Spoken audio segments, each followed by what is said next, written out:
Hi, I want to welcome you and thank you for streaming this message today. I'm really glad that you joined us. At Bailey Christian Church, it matters to us that you feel welcomed, like that this is family.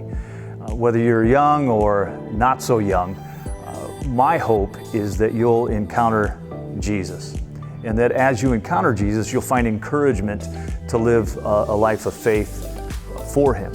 If you're new with us today, I would love if you wouldn't mind filling out the Connect card that is linked here, or going to baileychristianchurch.com and letting us know who you are, if you have any questions that we can follow up with, or even if you have a prayer concern and you'd like somebody to pray for you, we'd love to know so that we can connect with you. If you're in the area sometime, in the Bailey area, we'd love to have you join us in person. And the reason I invite you into that is because we're called not just to experience a message, but actually to live a life of faith in the context of community. And so we'd love for you to be a part of what's happening here at Bailey. And if you want to know more about how you can get plugged in to what's happening here, again, go back to baileychristianchurch.com, check things out, and if we can help you, we would love to follow up with you as well. I hope today that you're blessed through this message.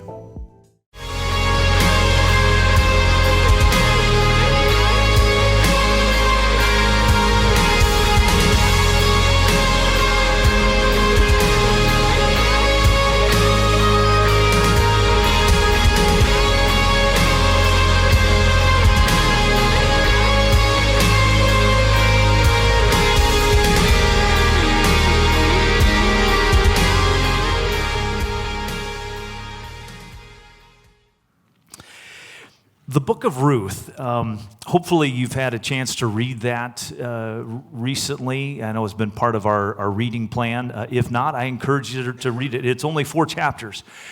And it's probably one of the most beautifully written short stories. It's actually a love story.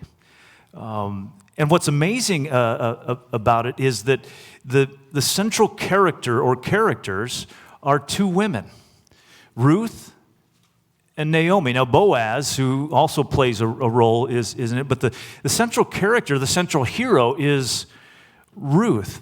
Now, let me give you a little background. Ruth takes place during the period of the Judges. And if you've been reading through the Bible reading plan, you know that maybe we've had a little bit of reading of the Judges. We looked back at Gideon last week. The period of the Judges is not a good period of time. And I'll talk about that here in just a moment. But it's also during a period of famine in the land of Israel, where the crops are not growing and things are going rough. And though the Bible doesn't say, it's possible the famine is due to their unfaithfulness. God's people are constantly unfaithful to Him in the period of the Judges. They're bowing down to other gods. And so at times, God is trying to get their attention.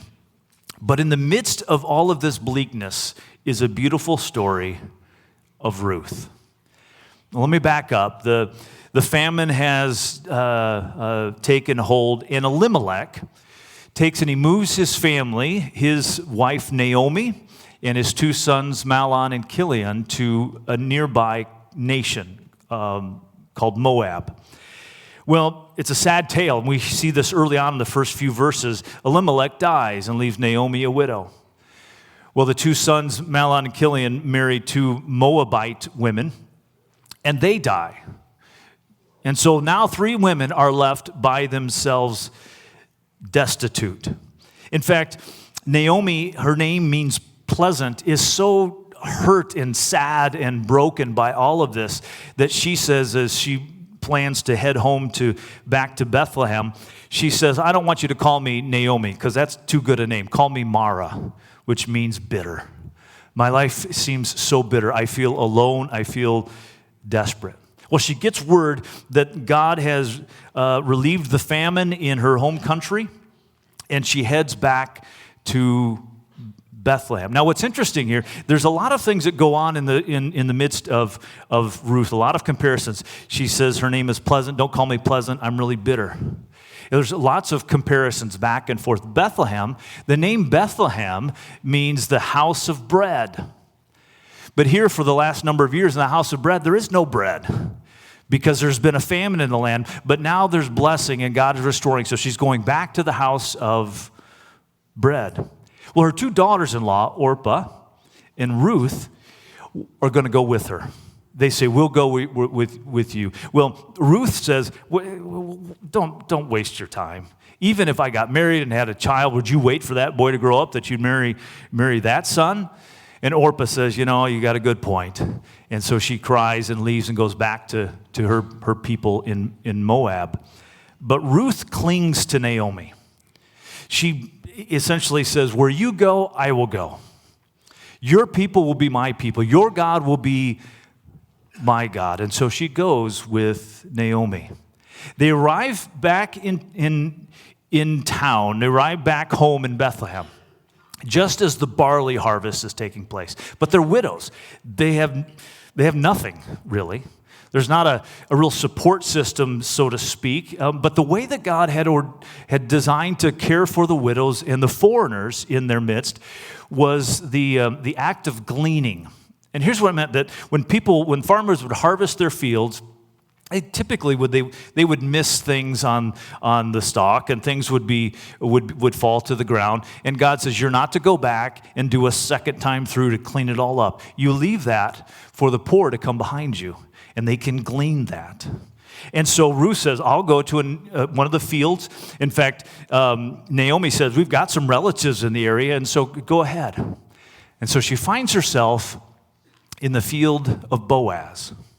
And what's amazing here is that Boaz is the family's redeemer, a kinsman redeemer. I'll explain what that means here in just a moment. Well, when he takes notice of her, he'd gotten word of the fact that Ruth is just a real blessing to Naomi, and so he takes care of her. He takes a shine to her, and he protects her, tells her his workers to not abuse her, to not take advantage of her in any way, and he actually gives her even more food.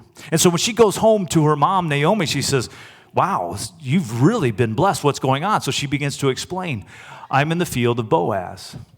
Well, Naomi gets an idea. Naomi says, he's one of our redeemers. Now, let me give you an explanation of what redeemer is. A kinsman redeemer was God's way also of taking care of his people. Because sometimes the people of God would lose money, they'd go through hard times, and they would have to sell their property. And so to care for them, God would put somebody in place that eventually that land would go back to the family.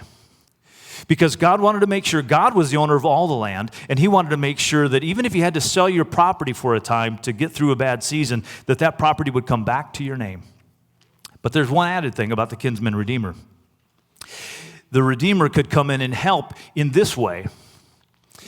The way that God provided for the family to continue on the land, and the name of the father to continue on even if he passed away, was for somebody to take and bring that and marry that woman and have children by her, and that man's descendants would continue on in the family. And so the man of the name of the man who had died, his stuff would continue on, and God would provide. So Naomi sets about a plan. She says, what I want you to do, Ruth, because this is the guy. I want you to go in the night at the threshing floor. We saw that last week, the threshing floor where they would thresh the wheat and the grain.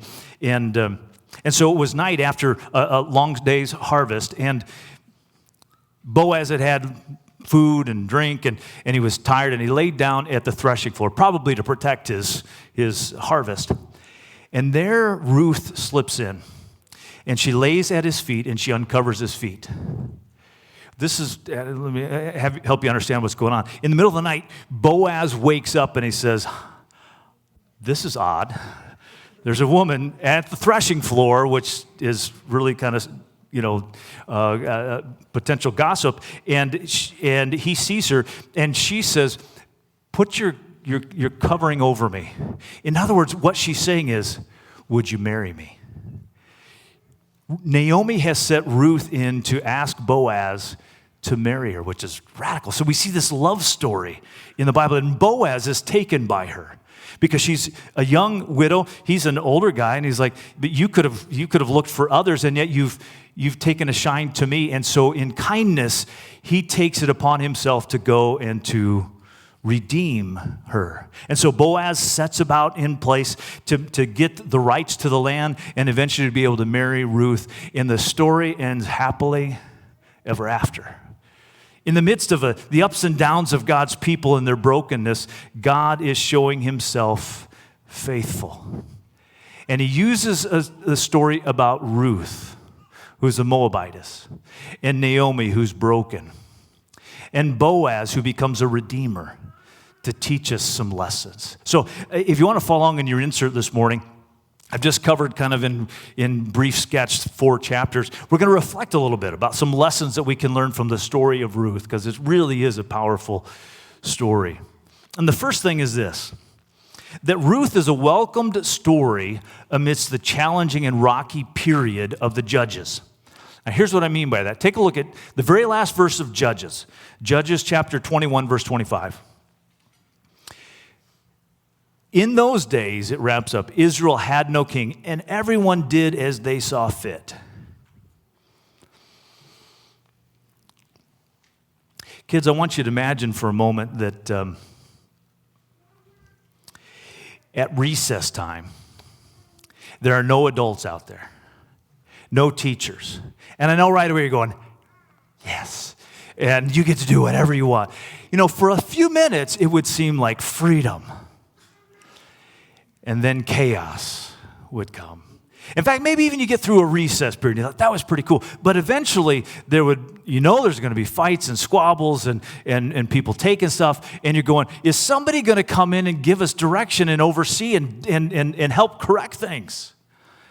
That was what was happening in the period of Judges. They didn't look to God, and then God would eventually raise up a leader because things were so tough. And during that period, they would do well. But as soon as that leader, that judge, passed away, they would go right back to their old ways.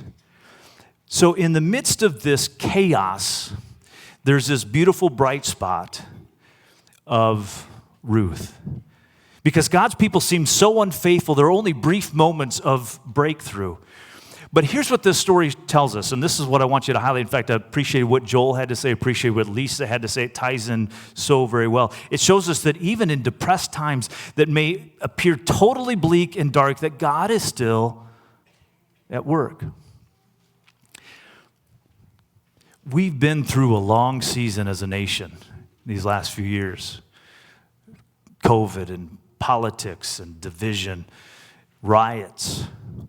It's caused a lot of times for us to feel like, where is God in the midst of all of this? I just want you to know, we're not the first people in the history of the world to have periods like that. God's people had long periods of time like that. But I just want you to keep in mind that God, even if it appears he's silent, is still at work behind the scenes. And I want to speak especially to kids this morning. Because there are going to be times in your life where nothing seems to be going right. Your friends aren't talking to you. They're mad at you. They didn't invite you to the party, and they didn't let you know about what was going on. You're having a tough time in class. Your team is losing. Maybe there's a bully at school or online. And you may start to believe that God isn't there, that he doesn't care, or that he's not listening to you. And I just want to let you know, don't believe it. That God is present, that God is still at work, and that God may very well be working and cracking some eggs and pouring some salt and mixing in some flour and making something beautiful that doesn't make sense at the moment. Well, let's look at the second thing. Not only is Ruth a welcome story amidst the period of the Judges, number 2 is that Ruth is a story of God's desire for all nations to come to know him and to worship him. So we got lots of different kind of things going on here. Here's what I mean. Let's go back to Ruth chapter 1, verse 3. Now Elimelech, Naomi's husband, died, and she was left with her 2 sons. They married Moabite women, one named Orpah and the other Ruth. And after they had lived there about 10 years, both Mahlon and Chilion also died, and Naomi was left without her 2 sons and her husband. Ruth is a Moabitess. Now, what do we know about that? Why does that matter? Well, there wasn't a prohibition in Israel against marrying a Moabite, but there were troubles with the Moabites. And God constantly warned them the tendency that when God's people got too close to the Moabites, they started worshiping false gods. And actually, Moab, by the way, came from the family of Lot, came from Lot. And Lot is the nephew of Abraham. So they're kind of distant relatives here. So they're sort of in the family. But Deuteronomy, there's a warning in Deuteronomy. Because when the people of God were wandering in the wilderness, when they were getting out of that, in the Exodus, out of Egypt, Moab mistreated God's people. And because of that, God put a curse on Moab. He said, for 10 generations, the children of Moab will not be able to enter into the temple, will not be able to come and to worship God in that setting. And so there were problems with Moab. And here's what's amazing, is even in the midst of that, God chooses to have a Moabite woman to be the hero of this story and to get woven into God's story of salvation. In other words, God chooses the person you would least expect to be a part of his story of salvation. This is important, I think, for us to hear. Because some of you did not grow up in the church. Maybe you haven't had a good background. In fact, maybe, let's just be honest, currently you're a mess. And I would simply say this, so what? God masters in taking outsiders and foreigners and incorporating them into his family. In fact, that was God's goal from the beginning. Look at Genesis chapter 12, verse 1. Genesis 12, we've looked at this before. This is God's blessing to Abraham. And in Genesis 12, verse 1, he says, "The Lord had said to Abram, 'Go from your country, your people, and your father's household to the land that I will show you. And I will make a great nation you into a great nation, and I will bless you. I will make your name great, and you will be a blessing.'" And then look what he says, verse 3. "I will bless those who bless you, and whoever curses you, I will curse. And all peoples on earth will be blessed through you." That is, God's goal has always been a global goal, an international goal, to choose a people who would be a megaphone to the world. And Ruth is a great example in the midst of the bleakness of this dark period of Israel in which God is doing exactly that. He's bringing somebody outside of Israel into the fold. Many of you will recognize the name Jackie Robinson. Maybe even heard this story before. Jackie Robinson was the first black baseball player in pro baseball. It wasn't easy. In fact, when he would go to play at various places, the crowd would be mocking and yelling. This was a tough period of history in America, trying to bridge the color gap and the racial divide. Well, one day, he was playing in his own stadium in Brooklyn. And in the midst of the game, he made an error.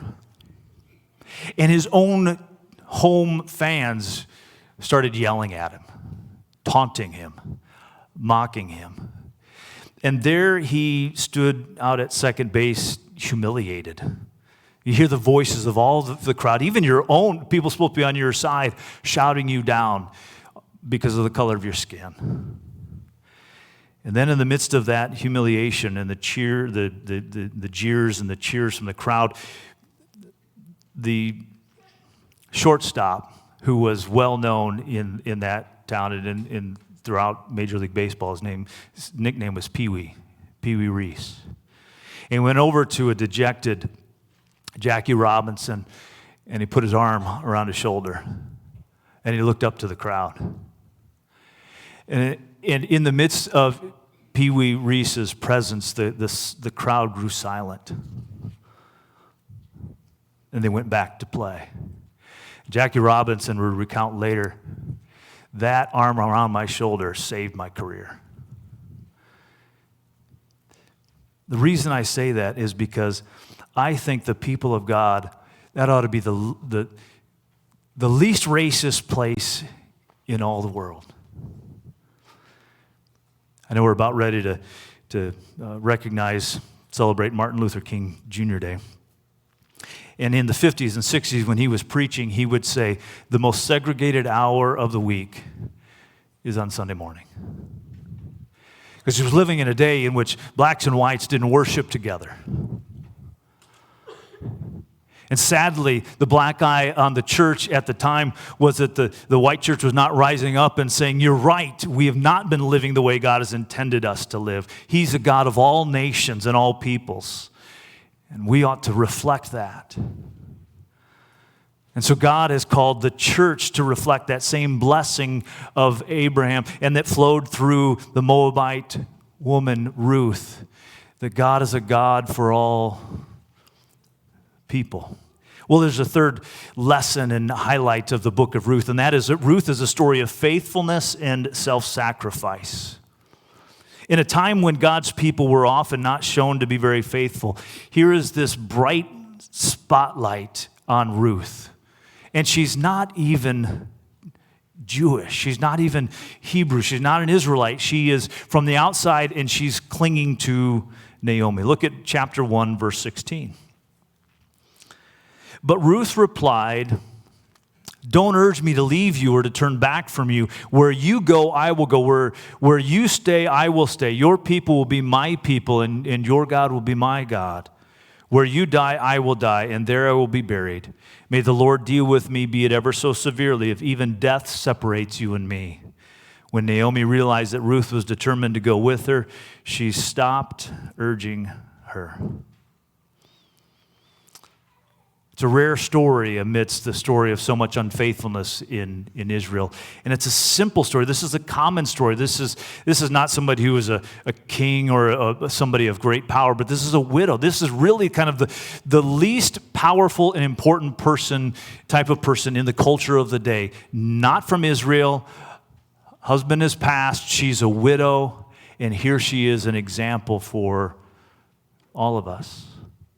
In fact, her story of faithfulness had already had some legs, and it was making its way around the people of Bethlehem. In fact, when Boaz realizes who it is, he basically says, I've heard her story. I've heard how she has continued to be faithful to her mother-in-law, and so he blesses her. And the reason I highlight that is this, that when you and I are faithful to God and to those around us, word eventually starts to get around, and God blesses that. When we're faithful, when we're kind, when we're self-serving, we live in a culture that is very self-serving rather than self-sacrificing. And so when we begin to develop a heart for service, people start to take notice. Especially as Christians, when we're able to point to God and say, the reason I am this is because of what Jesus has done in my life. And so Ruth becomes a shining example in the midst of dark days for God's people to remain faithful and self-sacrificing. Let's take a look at the last thing, and this is really want to drive the message to, and that is that Ruth is a story of God's presence and His provision behind the scenes through His providence. I'll explain what I mean by that. You see, what appeared like a dead-end tragedy was God's tool to make the salvation story move forward. I want to say providence. What do I mean by that? Well, let me give you kind of this simple definition. Providence, the providence of God is God working at times. He's working out His plan in history through people and through situations that are sometimes difficult to detect in the moment. But often in hindsight, looking back, we can see the hand of God. Well, what do we do when it seems like God is silent? But we believe that somehow He is working things out. How are Christians supposed to behave? Because there are going to be seasons, and maybe that's a season where you're in right now, where you're going, I'm not exactly sure what God is up to here. And I just want to say simply two things. And there's an old hymn that we used to sing. Many of us, if you grew up in the church, you're familiar with it. Trust and obey. I trust, God, that you are working something out, and I'm going to be obedient to you in the midst of it. I don't know what you're doing. I don't know what you're up to. I don't know what your plan is, but I trust that you are present and working something out, even if I cannot see you. And I will continue to obey. You see, the reason I highlight this is because sometimes we think of the Bible, we think of all the big miraculous stories. It's the miraculous stories that make their way into Sunday school and into children's church and vacation Bible school. Often those are the things that we think of. Moses and the burning bush, and Moses in this miracle of parting the Red Sea, and all this thing. God shows up miraculously. Joshua, when he goes to Jericho, and God miraculously tears down the wall. And even last week with Gideon, an angel shows up, and God miraculously delivers Israel, taking out 100,000 or more of the Midianites through just 300 Israelite soldiers. But here's why I highlight it. God doesn't always or even often choose to work through miracles. Yet, his hand is present and can be discerned nonetheless if we look for it. See, the challenge is that so often what we want is the miracle. We want God to intervene. In fact, sometimes you'll hear preachers say, boy, if you had enough faith, a miracle would be coming your way. That's not a guarantee. I can't guarantee exactly how God is going to move. In fact, in the book of Ruth, though the name God and Lord show up in the book, there's no mention of a specific encounter. There's no angel. There's no burning bush. Yet the author of the book urges us to see the hand of God at work. I love this quote. Somebody had once said that coincidences are God's way of remaining anonymous.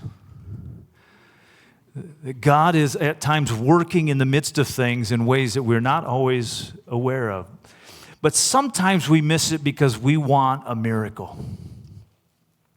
Some of you know this story about the man and the flood. The flood waters were rising, and they'd had many days of rain, and the river was getting to flood stage, and so it was starting to creep up on the house. In fact, so much so that the man decided he better get up on his roof, and so he prayed, God, save me. A few minutes later, a raft came along. I said, hey, come on, get on down. He said, no, God's going to save me. Okay. Waters kept rising, now getting a little closer to the gutters, and a boat actually came along and said, hop on in, we'll take care of you. Go, no, I'm not going to do that. God's going to save me. The waters kept rising, the boat moved along. He was finally really kind of clinging to the chimney, and a helicopter flew overhead and was in the midst of the breeze of the wind of the propellers. They lower a ladder. He said, no, I'm not going to do it. Not going to do it. I've been praying God's going to save me. Well, you can imagine the rest of the story. The flood waters rise, and the man drowns in that flood. Moment, immediately as a believer, he's in the presence of God. And he wants to have a word with God. God, I was praying you were going to save me. And you didn't show up. And God, if he had hair to pull out, he's going, dude, I sent you a raft, and I sent you a boat, and I sent you a helicopter. You see, so often we miss the very things that God might be doing because we're looking for it in ways that he's saying, you don't get to pigeonhole me and tell me exactly how I'm going to do it. I often want to work very quietly in the midst of the kindness of the people around you. In fact, I'm calling you to be that as well. So often people will say, where is God in the midst of the suffering of the world? And I think God turns around and says, where are you? He said, I've actually put you to be my representative in the midst of a broken world. And so what do we do when we aren't sure what God is up to? We trust and we obey when we can't see his hand at work. And so often God works through the kindness of those around us. Ruth to Naomi, Boaz to Ruth, and all of this is God caring for his people. At times, the way that God will intervene in your life is by an encouraging note. Some of you have been so down and desperate, and in the moment of that, you got a message from somebody, and you realize that God was smiling on you. A listening ear, a word of correction, an open door or a closed door, that in the midst of that, God may very well be by his providence working through those things that don't appear to be miraculous, but are still very much the hand of God.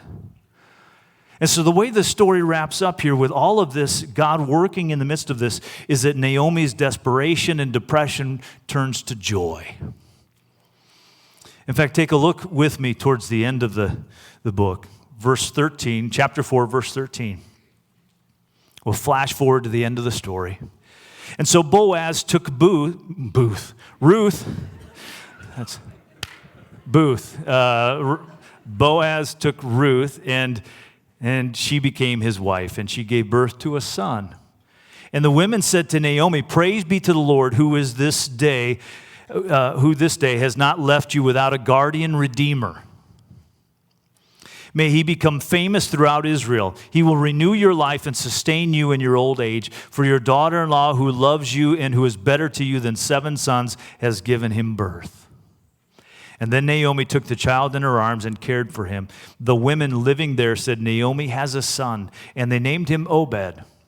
And he was the father of Jesse, the father of David. This then is the family line of Perez. Perez was the father of Hezron, Hezron the father of Ram, Ram the father of Abinadab, Abinadab the father of Nahshon, Nahshon the father of Salmon, Salmon the father of Boaz, Boaz the father of Obed, Obed the father of Jesse, and Jesse the father of David. In the midst of the bleak years of the judges, God was still unfolding his plan for redemption. Looking 1,000 years or more down the road, we find this in Matthew chapter 1, verse 1. This is the genealogy of Jesus, the Messiah, the son of David, the son of Abraham. Isn't it amazing that in the midst of the darkest years at times of Israel's history, God was still very much present? Some of you need to know that, because you may be going through that time, or clearly have gone through that time at some point, and just weren't sure where God was at. Now, what's amazing about the story of Ruth is that some 23 times the term redeem, redeemer, redemption shows up. And we realize that in this image of a kinsman redeemer who is modeled by Boaz, who is a man of faithfulness and kindness, we see that God has made a way of providing for his people to be redeemed, because God is a redeeming God. That Boaz is not only a model for what it means to be a good man, and actually kind of an example of God. He's a Christ figure in the midst of the story of Israel. Because look at Galatians chapter 3, verse 13, and this prepares us for our time at communion. Paul says, "Christ redeemed us from the curse of the law by becoming a curse for us. For it is written, 'Cursed is everyone who is hung on a pole or hung on a tree,'" as we would think on a cross. He redeemed us in order that the blessing given to Abraham might come to the Gentiles through Christ Jesus, so that by faith we might receive the promise of the Spirit. In the darkness of Israel's history, God was writing the story of salvation. And so I want to invite you, as you look back over your life, where can you see the hand of God at work, providing for you when you didn't even realize it at the time? And I want to invite you to take a moment to thank him. In fact, that's what communion is. It's God breaking into the midst of the darkness of an evil and sinful world and bringing light. And so in the midst of our communion time is a great opportunity for you to do that thanking.